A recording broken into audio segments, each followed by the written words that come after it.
So that's it. Any questions or comments or thoughts?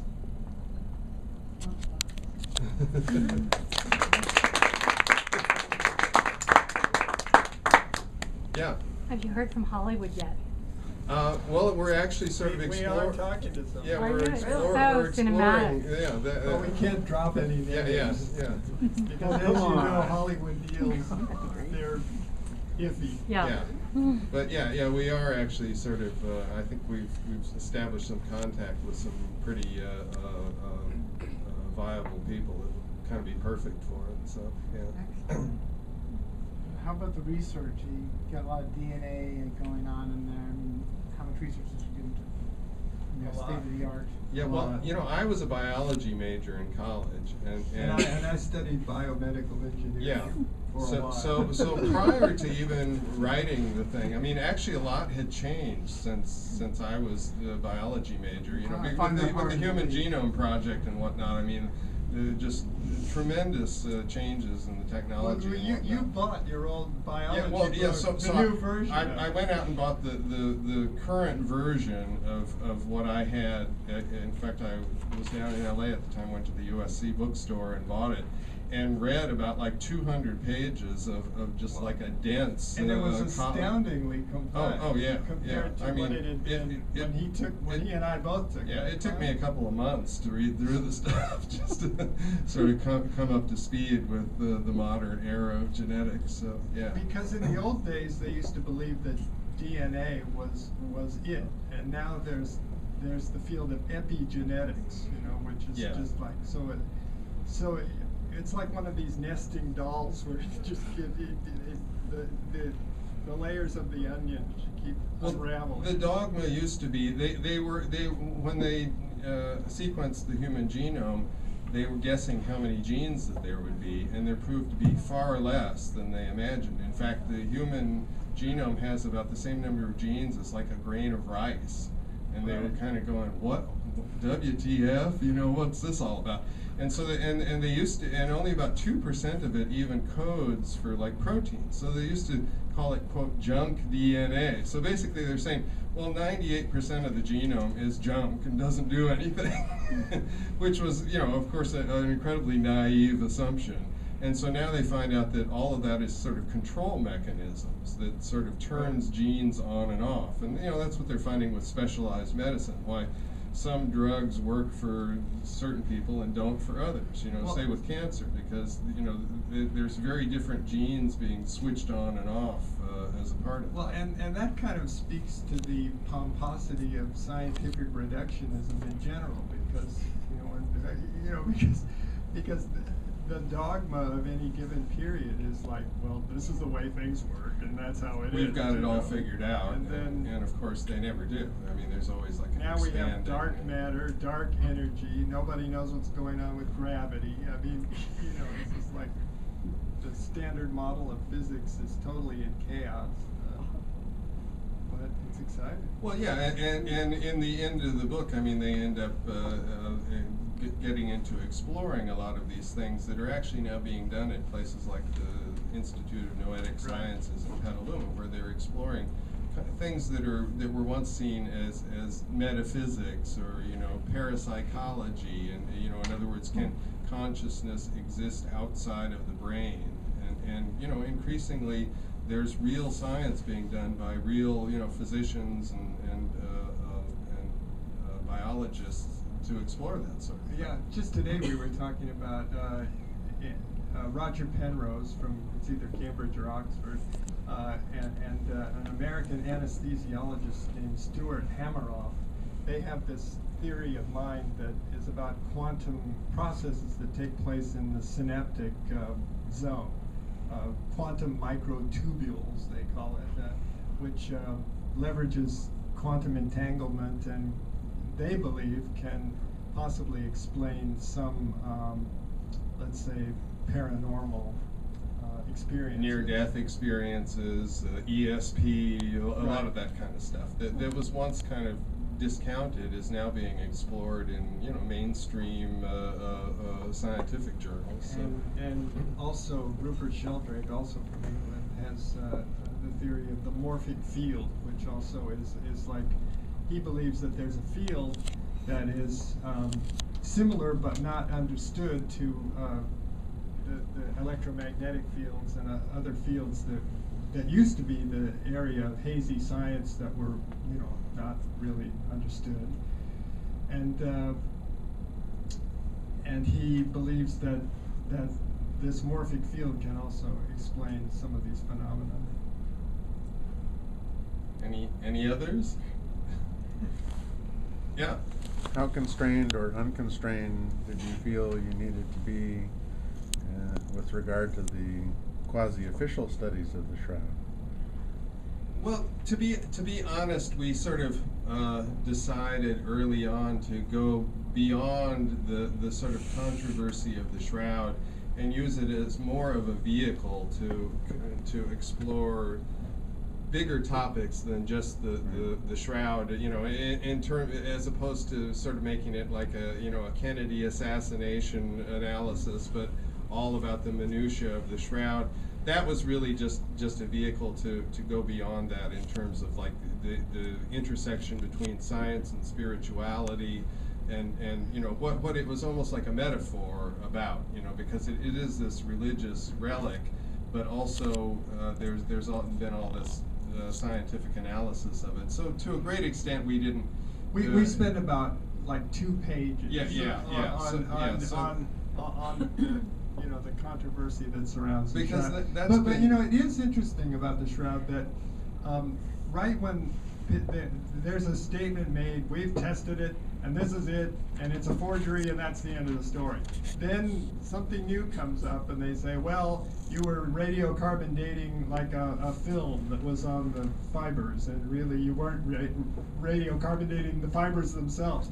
So it's the Shroud is kind of an interesting microcosm of science versus belief. The belief persists in the face of any and all evidence, but in fact, just within about the last 2 months, it was back in the news. There was some new development. They did some new analysis. So it never goes away. It's just so. Sort of like the birthers. Perhaps, But the truth is, we didn't really care whether the Shroud is a forgery or not. I mean, as Steve said, it was just a vehicle to explore a lot of interesting I mean, topics. in the same sense that, say, like Contact by Carl Sagan, on a certain level, it was about contact from aliens, but that wasn't really what it was about. It was again exploring this woman's, who was like the ultimate rational materialist scientist, having this experience that she knew in her heart of hearts was real, and it almost became like a religious experience for her, and which was like a profound thing for somebody from her background. So again, it was also kind of exploring this intersection between science and spirituality and belief, and it wasn't really about contact from aliens. So in the same sense, I would say the Shroud was like that in our book. So you wrote this book together. Can you talk about your process writing? Have you written together before? You don't live in the same city. We had never written together before. Well, we wrote a very elaborate plot outline. Which was essentially, I mean, since it does have sort of a cinematic feel to it, was essentially what you might have called a film treatment. About a 50-page, very visually oriented treatment. And it had dialogue in it, and it had very concrete descriptions of most of everything that really happened in the book. The book's, nearly 400 pages long. Yeah. And in a way, that was almost like a scaffolding, a lattice work that everything else was rendered around. We sent that back and forth, and we just kind of hacked on it, and then after we finished that, and we finally had that to both of our satisfaction, I started writing, and then I handed it off to Steve, and he powered through a lot of the first draft, and then we sent it back and forth and back and forth and back and forth, and added to it and subtracted and edited for years. He would have it checked out for about 3.5 months, and he would do his thing, and then he'd send it back to me, and then we'd argue on the phone for weeks. There'd be over phone it. hang-ups. You're crazy. No, I'm not gonna I'm do not that. gonna do yeah. that. And you're The still real question together. is, would you Yeah. write together Go. again? Yeah. What was that? The real question is, would you write together again? Yeah, I think so. I mean, He you know, wasn't too sure. he's rolling his eyes. Well, we'll hire somebody. Might need like someone between you. Yeah, a mediator. Mediator. We'll outsource it to India. Yeah. So you would edit each other? Yeah, yeah, Just uh-huh. keep on going through Exactly. iterations of the Yeah, same. right. There were He would- there were he many would make iterations and a lot of changes, discussions. And then I would edit his changes and send it back to him, and then and it just went back and forth literally for How long years did it like take that. from this It took conceptual a long time. to Took a long time. Quite a number of years, we'll Like a say. decade Yeah, but or- then we had day jobs there, so you know Yeah, it's not it like took years yeah. to do it. the science changed while you were doing it? Yeah, well, it's funny you would mention that. I mean, I didn't hear that. The Besides science changed yeah, while you were I would that's that true. actually happened. I That's would true. read something and I'm going, That's true. SH, you know, like Yeah. now I've got to go back and sort of retweak that or rejigger that to That's true. And I kept hoping there would not be like a human cloning before we would finish it, because in a way that would have made it a little bit old news. That but, will yeah. happen. Oh yeah. That's gonna happen. I'm curious, normally in the writing of a book, you end up with an editor who tells you, oh, I want you to write it this way. We did, in fact, ultimately hire a professional editor because you just hear that. I mean, Well, if you get the right editor, that's a Yeah, beautiful yeah, yeah, experience. and it really If you was. get the wrong editor, Yeah. it's not. I mean, we've But both where written. does this editor fit in, because you two were editing each other? Well, it was after at the we were very happy with end it, of yeah. our process then we did that. Yeah. And how was the editor? It was. He was good. He was fabulous. Is it a copy Good. editor or more No, of he a was, rewriting actual? I mean, it was not in any way a massive rewrite of the book. I Yeah. mean, it was really more just language. Yeah, in other words, he wasn't We didn't critiquing modify the or plot or suggesting anything. character additions or removals or massive plot changes. It was more just rewording it was here just and there. language. So Okay. yeah, it But was, the guy was really good. yeah, actually. yeah. I have to say, it's Yes, I Douglas. Somehow I missed some of this history talking to you about this book before, but was this originally designed to be a screenplay? Well, I think we always had that in the back of our had minds. that in the back of yeah. our mind. But it wasn't, that wasn't the initial But that purpose. wasn't the initial intent. Yeah. Yeah, I mean, it was written in a kind of a visual cinematic mode, if you will, but it wasn't like we were sort of, it wasn't structured like a script. Did your styles merge? Yeah, I mean, I think there was Yeah. some of that. I mean, Yeah. yeah. Yeah. Did you always finish each other's sentences growing up too? Because there seems to be, you are talking as brothers. Well, What yeah, does that do to the I guess, collaboration? when you, Yeah. Well, we're interested in a lot of the same Yeah. things. I mean, we always have been. So, And is there a value system that you share as well? Mm-hmm. yes. I Are would you say both agnostics?